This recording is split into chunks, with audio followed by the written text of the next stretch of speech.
ನಡಿ, ಈಗ ಶುರು ಮಾಡೋಣ. ಕೇಸರಿಯಿಂದ ಮನೋಲ್ಲಾಸ ಮನಸ್ಸು ಮತ್ತೇರಿ ಕುಣಿದಾಡಿದೆ ನೋಡು, ಮನಸ್ಸು ಮತ್ತೇರಿ ಕುಣಿದಾಡಿದೆ ನೋಡು. ಕ್ಷಣ ಕ್ಷಣವೂ ಆಚರಿಸಿ ಕೇಸರಿ ಹಬ್ಬ. ವಿಮಲ್, ಬಾಯಲ್ಲಿ ಹೇಳಿ ಕೇಸರಿ. ಉಪ್ಪು ತಿಂದ ಮೇಲೆ ನೀರು ಕುಡಿಯಲೇಬೇಕು, ತಪ್ಪು ಮಾಡಿದವರು ಶಿಕ್ಷೆ ಅನುಭವಿಸಲೇಬೇಕು. ಹುಬ್ಬಳ್ಳಿಯಲ್ಲಿ ಅಂಜಲಿ ಹಂತಕನಿಗೆ ನ್ಯಾಯಾಧೀಶರು ಚಡಿ ಬಿಡಿಸಿದ್ದಾರೆ. ಈ ಕುರಿತು ಕಂಪ್ಲೀಟ್ ಡೀಟೇಲ್ಸ್ ಇಲ್ಲಿದೆ ನೋಡಿ.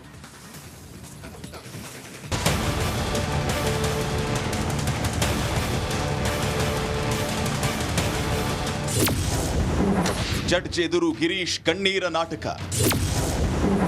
8 ದಿನ ಸಿಐಡಿ ವಶಕ್ಕೆ ಅಂಜಲಿ ಹಂತಕ.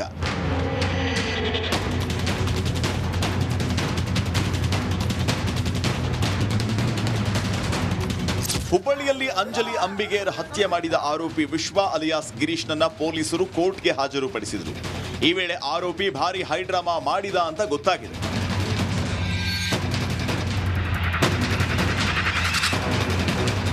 ಹುಬ್ಬಳ್ಳಿಯ 1ನೇ ಜೆಎಂಎಫ್ಸಿ ಕೋರ್ಟ್ಗೆ ಆರೋಪಿ ಗಿರೀಶ್ನನ್ನ ಹಾಜರುಪಡಿಸಲಾಯಿತು. ಜಡ್ಜ್ ಎದುರು ಆರೋಪಿ ಕಣ್ಣೀರು ಹಾಕಿದ್ದಾನೆ.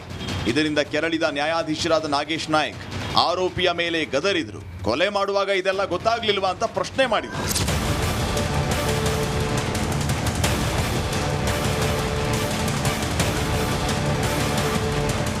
ಇನ್ನು ಹೆಚ್ಚಿನ ವಿಚಾರಣೆಗಾಗಿ 15 ದಿನ ಆರೋಪಿಯನ್ನ ವಶಕ್ಕೆ ನೀಡುವಂತೆ ಸಿಐಡಿ ಮನವಿ ಮಾಡಿತು. ಇದರ ಬಗ್ಗೆ ಪರಿಶೀಲಿಸಿದ ನ್ಯಾಯಾಧೀಶರು ಆರೋಪಿಯನ್ನ 8 ದಿನಗಳ ಕಾಲ ಸಿಐಡಿ ವಶಕ್ಕೆ ನೀಡಿ ಆದೇಶವನ್ನ ಹೊರಡಿಸಿದರು. Bureau report, Republic Kannada. ಉಪ್ಪು ತಿಂದ ಮೇಲೆ ನೀರು ಕುಡಿಯಲೇಬೇಕು, ತಪ್ಪು ಮಾಡಿದವರು ಶಿಕ್ಷೆ ಅನುಭವಿಸಲೇಬೇಕು. ಹುಬ್ಬಳ್ಳಿಯಲ್ಲಿ ಅಂಜಲಿ ಹಂತಕನಿಗೆ ನ್ಯಾಯಾಧೀಶರು ಚಡಿ ಬಿಡಿಸಿದ್ದಾರೆ. ಈ ಕುರಿತು ಕಂಪ್ಲೀಟ್ ಡೀಟೇಲ್ಸ್ ಇಲ್ಲಿದೆ ನೋಡಿ.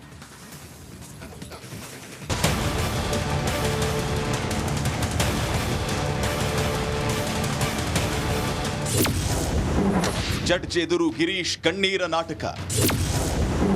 8 ದಿನ ಸಿಐಡಿ ವಶಕ್ಕೆ ಅಂಜಲಿ ಹಂತಕ.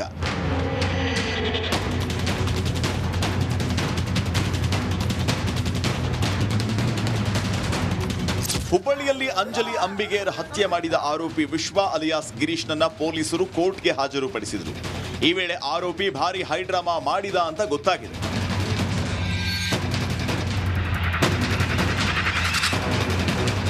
ಹುಬ್ಬಳ್ಳಿಯ 1ನೇ ಜೆಎಂಎಫ್ಸಿ ಕೋರ್ಟ್ಗೆ ಆರೋಪಿ ಗಿರೀಶ್ನನ್ನ ಹಾಜರುಪಡಿಸಲಾಯಿತು. ಜಡ್ಜ್ ಎದುರು ಆರೋಪಿ ಕಣ್ಣೀರು ಹಾಕಿದ್ದಾನೆ. ಇದರಿಂದ ಕೆರಳಿದ ನ್ಯಾಯಾಧೀಶರಾದ ನಾಗೇಶ್ ನಾಯಕ್ ಆರೋಪಿಯ ಮೇಲೆ ಗದರಿದ್ರು. ಕೊಲೆ ಮಾಡುವಾಗ ಇದೆಲ್ಲ ಗೊತ್ತಾಗ್ಲಿಲ್ವಾ ಅಂತ ಪ್ರಶ್ನೆ ಮಾಡಿದ್ರು.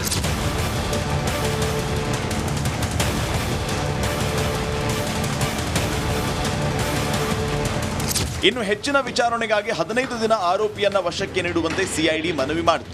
ಇದರ ಬಗ್ಗೆ ಪರಿಶೀಲಿಸಿದ ನ್ಯಾಯಾಧೀಶರು ಆರೋಪಿಯನ್ನ 8 ದಿನಗಳ ಕಾಲ ಸಿಐಡಿ ವಶಕ್ಕೆ ನೀಡಿ ಆದೇಶವನ್ನ ಹೊರಡಿಸಿದರು. Bureau report, Republic Kannada.